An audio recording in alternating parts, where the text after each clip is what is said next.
Good morning. My name is Shane Wood, and I am just so honored and privileged to be with you here this morning and to be able to spend the next 8 weeks with you trying to do what the title says, and that is simplifying Revelation. I absolutely love this book of Revelation. It is very confusing. It is very intimidating. But the book of Revelation has so much to offer to the church today. I'll never forget the first time that I interacted with the book of Revelation. I was maybe a junior or senior in high school, and I was coming home from one of my friends' houses really late one Saturday night.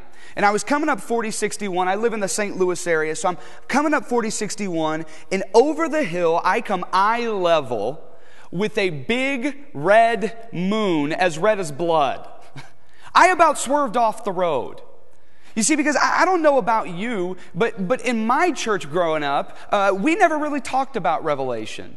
I mean, it was whispered in the hallways, and sometimes there were some jokes about it, but by and large, no one ever really talked about it. But I did know, however, that that there was this talk in the Bible somewhere about the moon turning blood red whenever everything was going to come to an end. So at 2:30 in the morning, I make it home finally. I walk right over to the shelf. I grab off my Bible, and I read Revelation from front to back. Because I knew if it talked about the end of the world, that must be there. And I remember sitting down my Bible, staring straight forward, and being scared spitless. Now, a couple years later, I remember reflecting upon this particular event. And I asked myself this question. Is that what God's revelation is supposed to do? Is the book of Revelation in our Bible so that God can get a cosmic joke or a kick out of us just being frightened half to death? Or is it there for a different purpose? A lot of times whenever I teach the book of Revelation, I love asking people, what is your interaction with the book of Revelation? What have you heard about it in the past? What have you studied about it? What have you been told about it? What is your interaction with Revelation? And usually the answers that I get fall into one of three categories. The first category is the people just say simply, the book of Revelation just confuses me. I'm totally confused. I mean, there's beasts and dragons and all kinds of weird locusts, and it just confuses me. I just don't understand not only why it's in the Bible, but what it's even trying to say to me. Like Martin Luther used to say, if it's a revelation, it should reveal something. But for him, and like most other people, it's just confusing. Another answer I usually get is, when it comes to Revelation, I really don't care. I just simply don't care. It's all going to end one day, and that's all I need to know. And the third category that I usually fall in, or that people usually answer, is the book of Revelation makes me afraid. Now, I'll get some answers that fall outside of the realm of these three categories, but by and large, this is people's interaction with the book of Revelation. It either confuses them, they ignore it, or it scares them half to death. I asked this question to my small group. We're going through the book of Revelation as well, and two people answered almost the exact same way, and basically what their answer was this. When I read the book of Revelation, I become absolutely afraid about the second coming of Christ. I mean, the events just look so horrible, and it makes me just simply afraid for Christ coming back.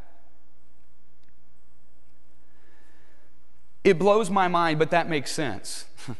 I know that in and of itself was a paradox, but this particular understanding of Revelation blows my mind because throughout the New Testament, it seems like the second coming is not something that Christians were afraid of. It seems like the second coming was something that Christians longed for. And yet our understanding of Revelation today ignites these emotions of fear.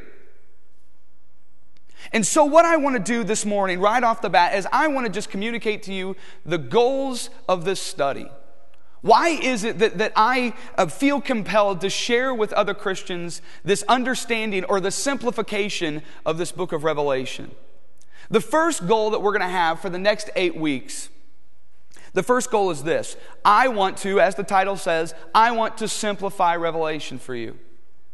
I want you to walk out of here after these next 8 weeks, and I want you to feel confident in conversations with people. I want you to feel confident in your own personal study. I want you to be able to approach Revelation with the confidence of understanding what it's trying to communicate to God's people. So the first goal right off the bat is I want to simplify Revelation.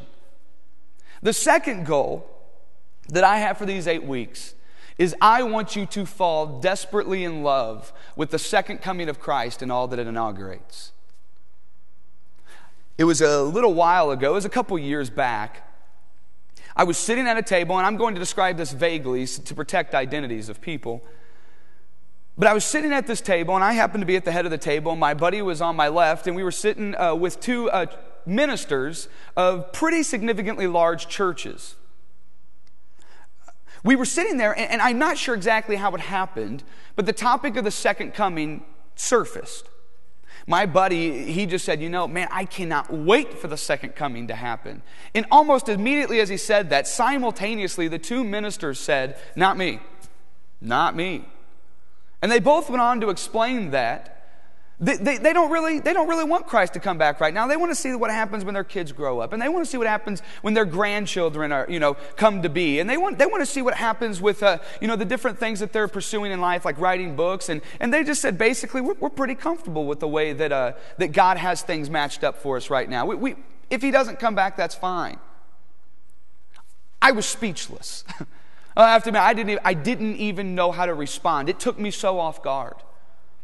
But my buddy responded saying this. He said, I hope Jesus comes back before I finish this next bite of my pizza. And he sunk his teeth into that greasy mess, and he chewed it up and swallowed it, and shrugged his shoulders and said, maybe next bite. This perspective of the second coming not only is antithetical to what we find in the New Testament, but it will eventually wear and tear and militate on the faith of the Christians that hold it, if I can be frank with you.